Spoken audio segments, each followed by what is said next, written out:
do care, but good morning, everyone. We need the light.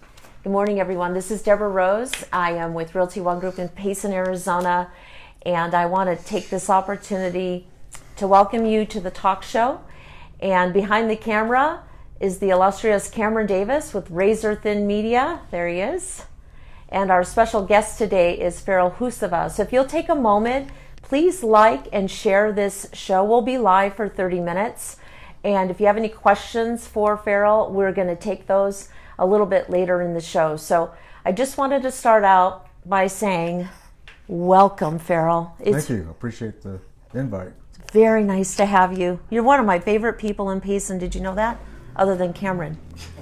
No, I didn't know that. Yeah. So, that's a surprise. So that makes one person that likes me in Payson. Oh, come on. Anyways, I just wanted to start out the show by just tell us a little bit about your history in Payson. Are you native to this area? Yes. Of course, my family's been indigenous to this area forever. I mean, it's just part of our land base. Our people are nomadic, and so my family's been around this area for thousands of years, and the Rim Country has happened to be one of the areas that they've settled during a seasonal time, and we've always been around this area. My grandparents, came here, back probably before Payson was even got to the size, of having permanent residence. And so, our reservation wasn't established until 1972. And so that's basically how we got formed to getting established as having a permanent residence here when 1972 came around, and President Nixon signed an order that recognized us as a tribe. So that's wonderful. You brought some government papers here too, and it says that the Payson band was homeless until 1972. They had given lands to other tribes, but you guys were basically left out of that any kind of intergovernmental agreement, right? Correct. Yeah. What it is that historically, when all the Apache tribes or Apaches were put on reservations, part of our families were put on Camp Verde Reservation, Fort Verde, and part of them were put in the St. Carlos region. And in the transition between the two areas, this area here had the early settlers had ranching and timber and those type of activities going on. And when there was a transition, some of the natives stayed here and helped out with some of that activity and got jobs with some of the settlers here. And so over a period of time, some of them migrated back after they left the reservation, when they were allowed to leave the reservation, and came to squat in certain areas, down in Gaisila area, down in the Tonto Basin area, down on what they call the Iron Bridge area. There was a homestead up on Indian Hill, which is Summit Road, was probably the first temporary residence of the Apache tribe back, in the 50s. But and from that point, they relocated. The Forest Service allowed our families to squat on the area, which is now the Payson Event Center area. And that's the last place that we resided at until 1972, and we got awarded some land, 85 acres across the street, where the tribe is permanently living now. So that's been, we're nomadic, so we just don't settle in one area. But when we got the land, basically we got some funding from the federal government, and then in 1979 we started building houses out there, and now we acquired some additional land, which took numerous years, probably 3, 4, almost 4 decades to acquire with a land exchange. Now we're up to close to 300 acres total. Congratulations. So, and you have a history of construction. First off, you have a business degree in business administration, and then your role in the tribe is to develop it, ensure its stability. Are you in charge of water rights? And tell people what you're in charge of, actually. Well, being as small as we are, 177 members, it just, everybody has to when you get into the leadership role, be it in a tribal council, you have to go into many areas to help try to get things completed. Water rights, economic development, community development, social services, health programs. You try to help where you can. And so, me coming from a construction background, out of high school, my first working project was actually working on the tribal subdivision back in 1979. And we started developing that area and putting in 25, houses right off the bat. And it just continued for me from that point, and I'd stayed in that business until the early 90s. Then we constructed the temporary casino in 1993, and I came back to work there. And from that point, then they needed people to work inside, and I figured it was a full-time job. Construction is seasonal, and so I went in and I took a job for $6.50 an hour, and went to work. And after about 15 years, the next thing you know, I'm running the place. I become general manager. In the meantime, I went back to school and did all my college online. Spent 4 years doing that and got a college degree. Wanted to understand more about accounting and finance. So, I needed to understand the business aspect of it. So that's what I did, and just went from there. But like I say, it's just everybody has to help out somewhere, and just learn as much as you can to help your tribe negotiate and agree to get things done for the community. Mm-hmm. And some of these things, bureaucracy also plays a big part in. We have a water right. We've been trying to get this thing settled since the 80s, and it's still not settled because of the bureaucracy that you have to deal with natives, with the state government, federal government, and so on. Everybody has to agree to get it finalized, and some people just don't want to do that. Mm-hmm. Why wouldn't they? What's the benefit if they don't settle it? Well, it's, to me, personally, and I look at it as about control and power. Mm-hmm. You have big utility companies, mining companies, for instance, the water. They have a big interest in Arizona's statehood because of all the natural resources that are here. You got waters, lakes, and then you have communities, people. And if you have a power company, utility company, water company, mining company, and they're corporate, they have a vested interest in having that supply given to them and to control.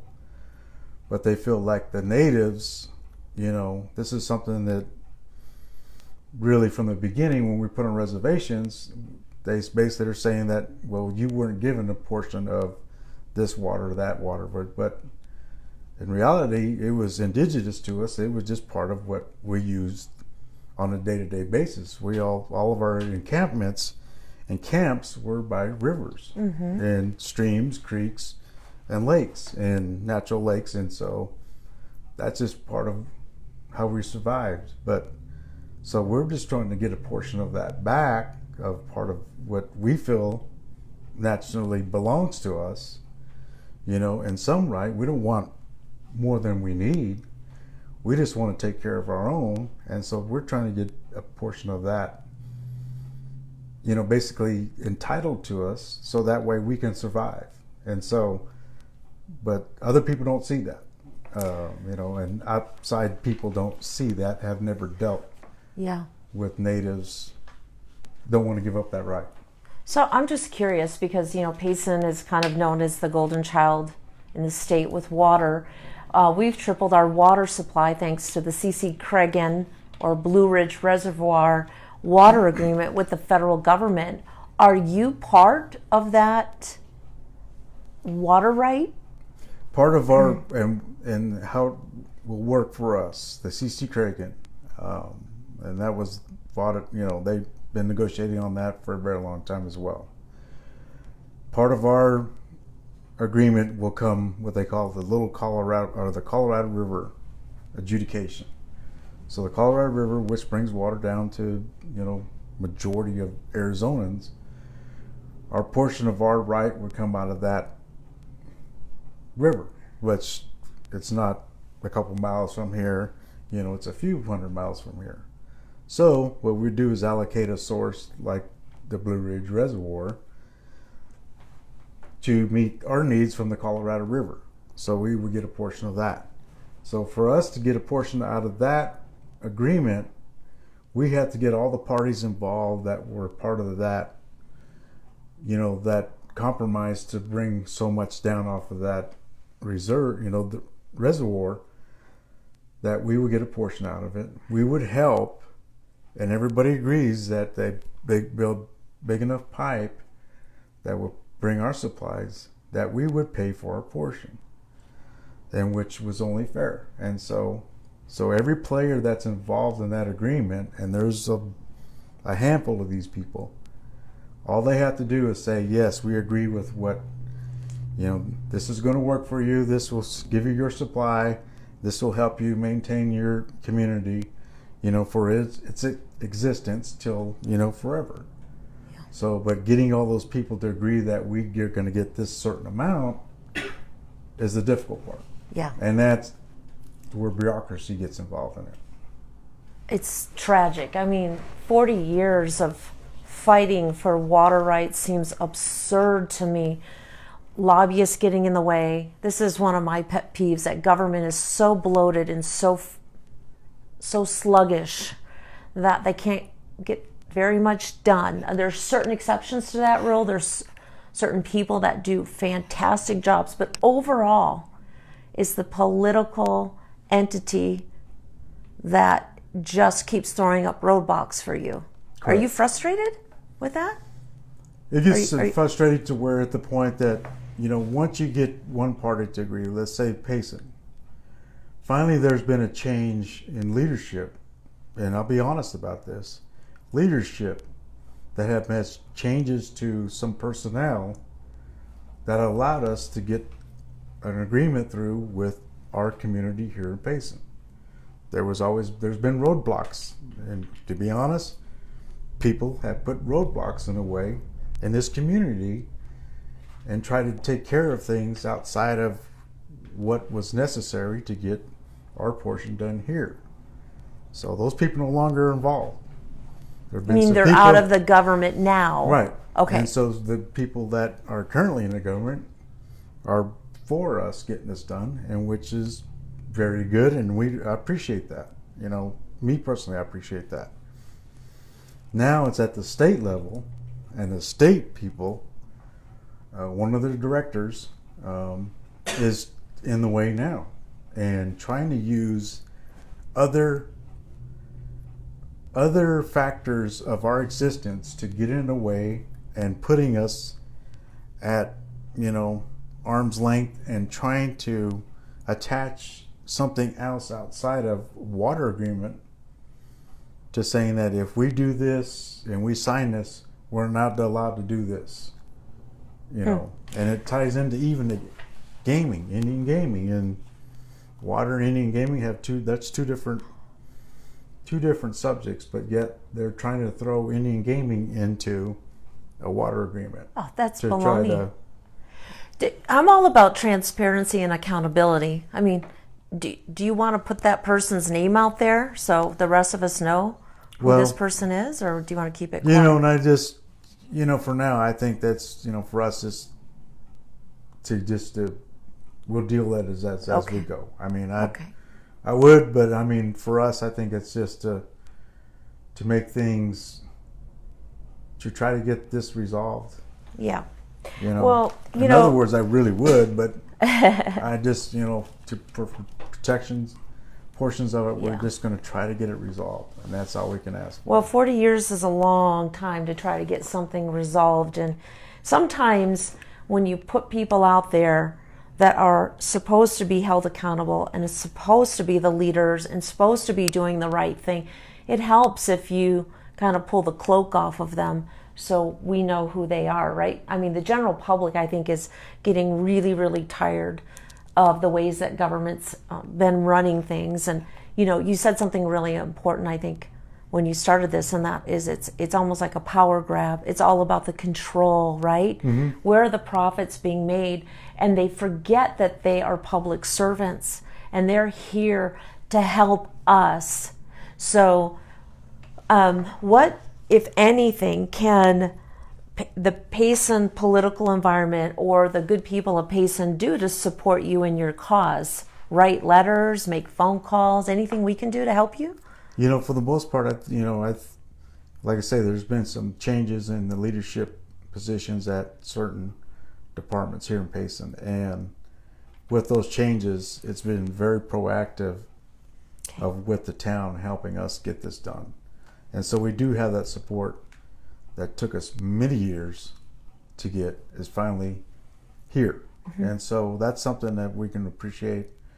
And that's, they're behind us 100%.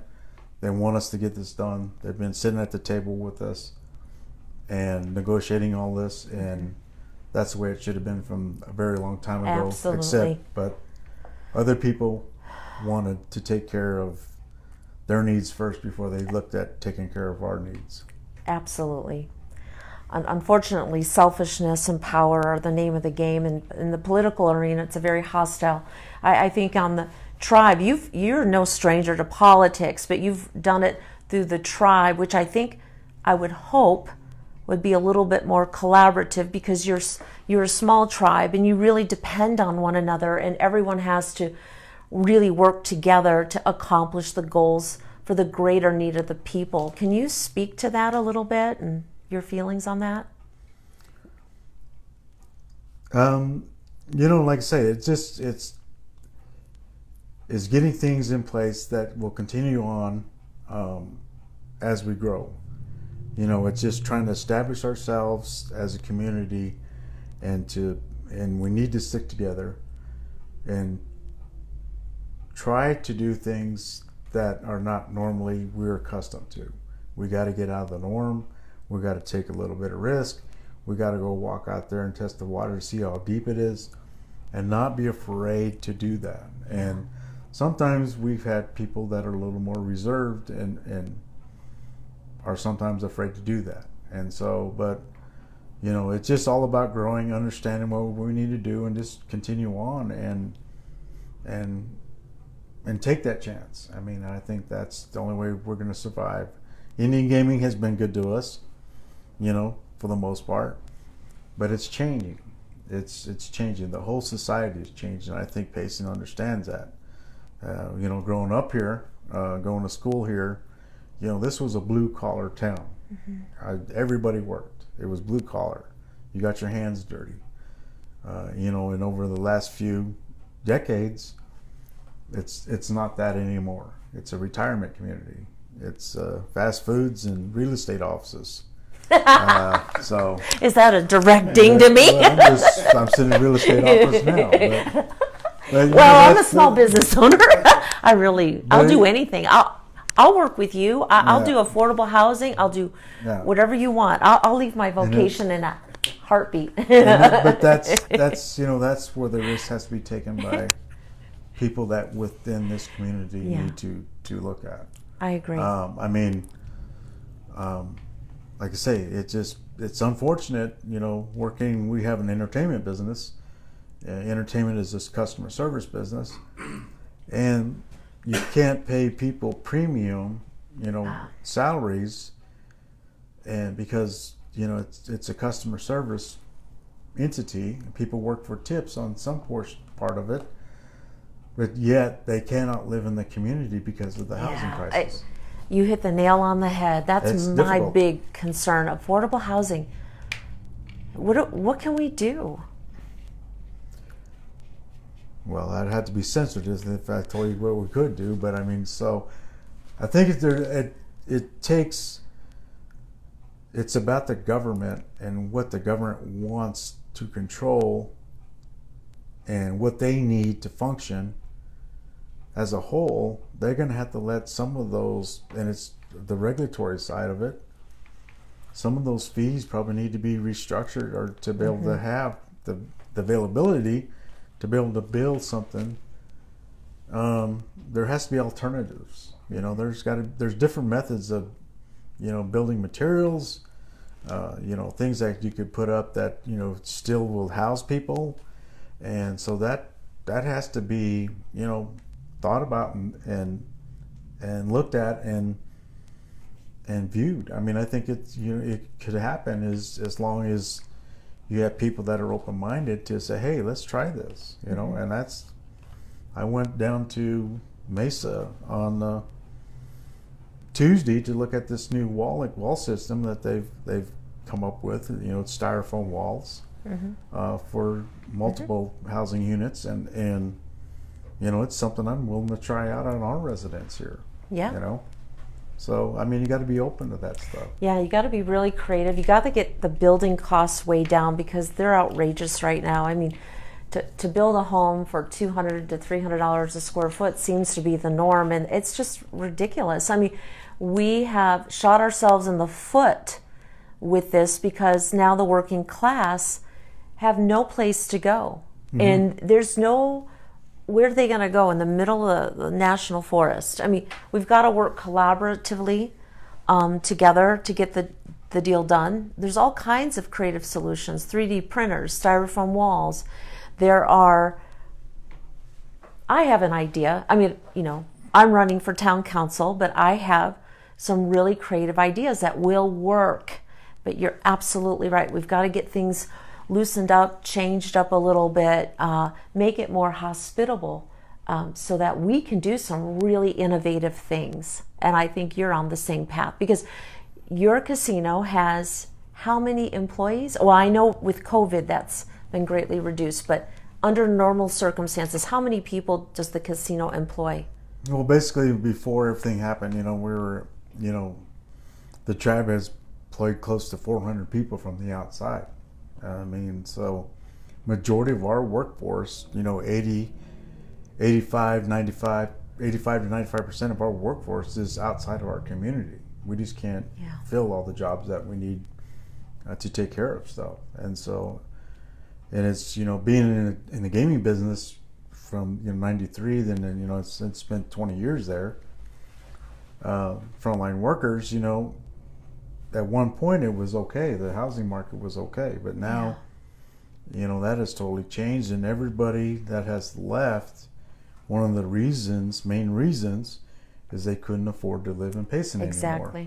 Exactly. And so it makes it very difficult on our enterprise because now you're short staffed, and that creates an issue with overtime and not having enough people to take care of our business. Absolutely. But I just, if you want this to be a town that's going to end up having nothing here, and just you turn the lights off at 6 o'clock at night, and everybody goes to bed, and we're heading that way. Yeah, it is very, very true, and it's a deep, deep concern of mine because I just see the working class leave, and it's very terrifying because what people don't understand is, 60% of our population are retirees. Another third of the population are secondary homeowners, and we have about 5% available as working class, excluding students, excluding disabled people. We have a big problem, and we have got to solve it together because you have deep roots in this community, and you really care about it, and you need to work with fresh, innovative leadership. Would you not agree? Yes, I'm open to people that want to take a chance. I mean, that's just who I am. It's all about challenges. You know, let's challenge ourselves to see what there is. We need to set the bar. We need to set the tone. We need to be a community that's not afraid to do something different than any other community. Absolutely. Always be the first at that. I mean, I believe in that stuff. And if you don't sit at the table and say, hey, let's open up to doing this type of, let's do this complex over here. Yeah. It's going to cost us this to do, and let's see how long that, if it works and what it's going to do for us, and see if we can make it work for us. Absolutely. That's who I am. Failure is not failure if you learn from your mistakes and you grow from the challenge of it. I think so many people are so fear-based anymore. Fearful good people of walking into the political arena because of the volatile entity that it's become, unfortunately, afraid to take risks, afraid to invest. But my message is to the retired population is there's a lot of really, really, really incredibly intelligent retirees here that have done great things for this nation and for their communities before they moved here. And I encourage them to come out and volunteer and be part of changing this town for the better, because if we lose the entire working class, who's going to meet your needs? Who's going to serve you? Who's going to open the restaurants? We have a big problem, but I really believe with the right people at the helm, we can fix it. But it's going to be challenging, and I think someone like you leading the tribe and working with our the Payson government is going to be crucial to the success of Payson, and I think the sense of urgency is now. We can't wait any longer. It is right now. Are there any questions for Farrell? Cameron? We had a couple. One wanted to know, is there a tribal member or a member of the tribe that has been a big influence in your life? Okay, so the question is there been a tribal member that has been a huge influence in your life? I would say my mother, of course. I mean, I look at her and, she's no longer with us, but what she accomplished, and not looking at it, you don't appreciate it until you get older and look back. And the struggle she had to come through to be who she was in this community, I appreciate that very much. And it just, hard work. It was about hard work. And, she basically wasn't heading anywhere when we were pretty young. And I have two younger sisters. One is no longer with us either. She passed away. And my mother had a very difficult time raising us. She was a single parent. She decided to go back to cosmetology school when I was in about fourth grade. We moved away to Phoenix. Went to school down there at an unfamiliar place, and she hung it out and did it and completed it. And basically, she came back and worked here in Payson, and she was a hairdresser for 35 years and retired as such. And it was about hard work. She made a difference to help us live a better life, and so I kind of looked at that as who I am, and exactly I took that and did the same thing, and I was very active in sports as a young man, and that kept me out of trouble for the most part. But I think that's because of her pushing me and cheerleading me to say that I was just as good as anybody else, and all I had to do was put my mind to it, and it worked out for me. And I was the first male from our reservation to graduate high school here in Payson. Wow, congratulations. And so, that was a big achievement. She didn't graduate, but that made her feel very, very good about, Let's talk about, that's a beautiful tribute to your mom, and there's a lot of mom heroes out there, so what a legacy she left for you. But I also want to talk about, to close things up, you were quite the athlete at Payson High School. And what I learned this morning is, well, tell us about your state championship, the basketball team, and who you beat. It just so happens that the cameraman here for your studio is from St. John's, Arizona.